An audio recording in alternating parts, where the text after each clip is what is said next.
Hey friends, I want to talk about an essay that I had written a few years ago that was the culmination of lots and lots of essays that I had, or journal entries rather, that I had written over multiple years. The title of that essay was Parents, Peers, and Other Benevolent Plagues. And I was very proud of the title. I thought it was very clever and it had alliteration. And I kind of wish that there's a word for benevolent that there's a synonym for benevolent that has a P, but P P B P. Anyway, I wanted to make a video talking about peers and just talking about parents and peers and society in general or whatever. And let's just riff for a bit, right? Okay, when you're born, you're a child, you're dependent on your parents.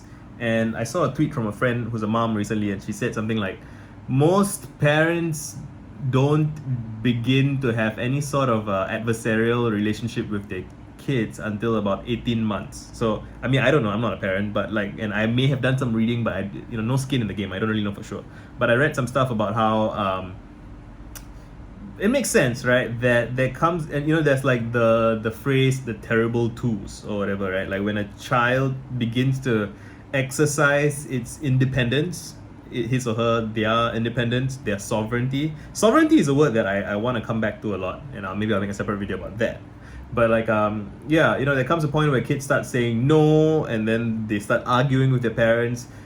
And yet, there's some sense when you're a child that like your parents are your gods, right? They're your heroes. They are the source of, they are your protection, your kind of insulation against the outer world. And now I'm thinking about how I saw some other tweet about how the nuclear family, which is a very Western concept, I think, the nuclear family kind of creates conditions for this Oedipal complex, where you love your mom and you hate your mom, and you love your dad, you hate your dad. It's like, yeah, and I don't think that's as big of an issue in more in Asian societies I'm thinking of, but also in African, just in cultures where families are extended, right? Where there's a lot of people living together and you have a lot of relationships with a young person having a lot of relationships with a lot of humans who are not just their parents. Anyway, so when you're really young, you care a lot about your parents' approval. You want to please them. I mean, it depends on your personality, it depends on what you care about, and there's variance in these things. But the child is very much dependent on the parents, and then eventually you become a teenager, and now there's a whole new set of rebellion that happens at teenage years, right? Now you start to care about your peers. You start to feel ashamed of your parents amongst your friends, right? You want to demonstrate that you're independent, sovereignty, right? You want to demonstrate that you're independent, that you have, but you still need your parents to kind of protect you, right? Keep you safe, like provide your home and financially and in some level emotionally, psychologically. It depends on again, there's tremendous variance about these things, but there are general trends, right? And the child does rely on the parent for stability in some senses.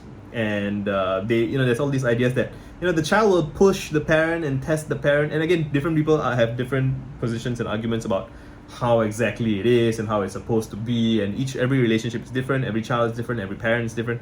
But there are broad trends that you can kind of see, and it's okay. And like the challenge of talking about these things is you have to understand, I need you to understand that when I talk about these things, it's sketches, right? It's pencil lines. It's not a decree of how the world is for everyone. It's not.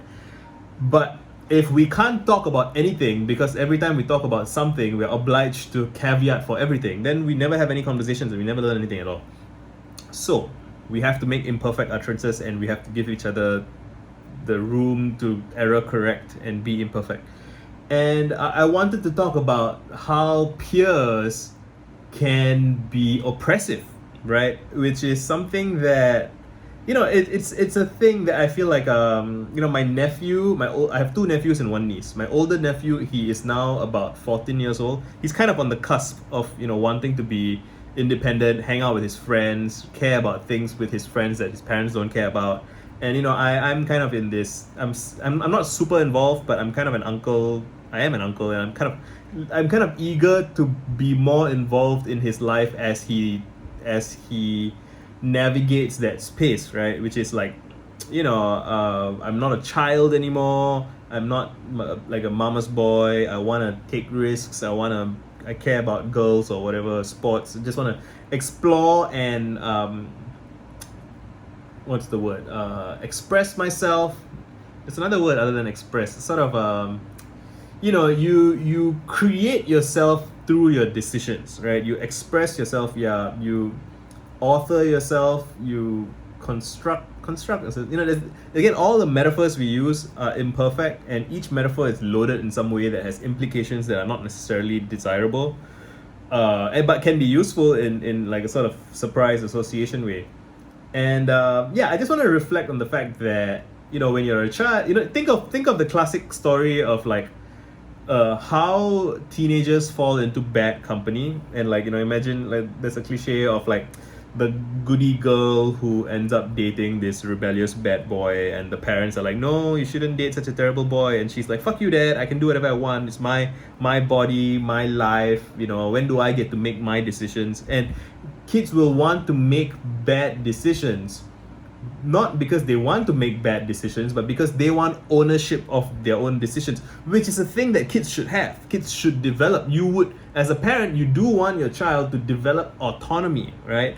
And sovereignty, right? To respect themselves, their own boundaries and whatnot. And the thing is, when bad company shows up, and when I've been talking about bad company, I'm talking about like selfish, narcissistic, sociopathic kind of manipulative people who want to exploit and abuse others.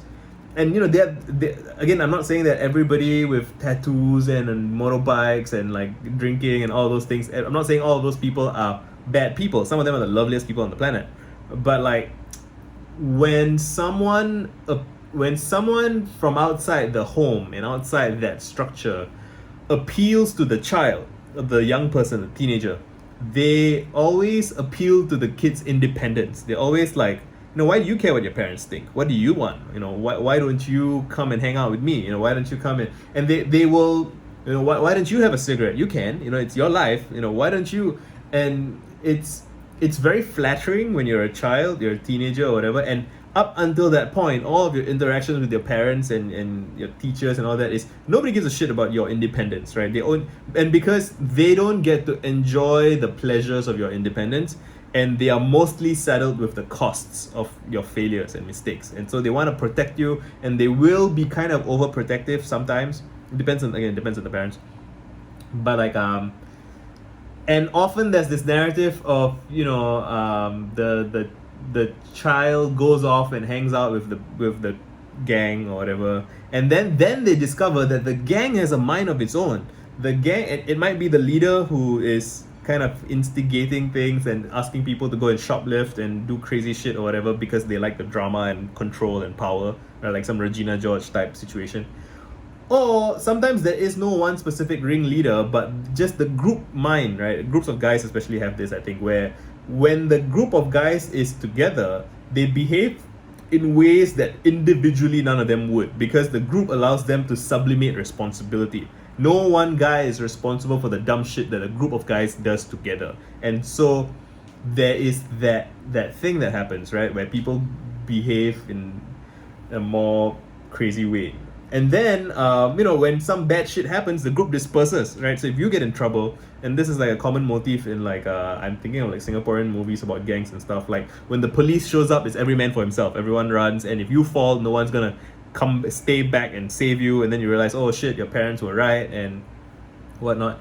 I just wanted to reflect on that for a bit, and how like to get to adulthood, you kind of first have to transcend your childhood home, and then you have to transcend your parents, and you have to transcend your peers, who your peers kind of liberate you from the childhood home, but then they become a new kind of oppressive environment. And not entirely, nothing is entirely oppressive, like there's always good and bad to everything, but then you kind of have to walk away from that. I think a lot of people, they have some experience where the group of people that you thought were your family or your chosen family or your home, they were not quite what you had in mind, and then you leave that group and it's painful, right? It's a kind of self-ostracization, or they might ostracize you for standing up for yourself and your values and whatnot.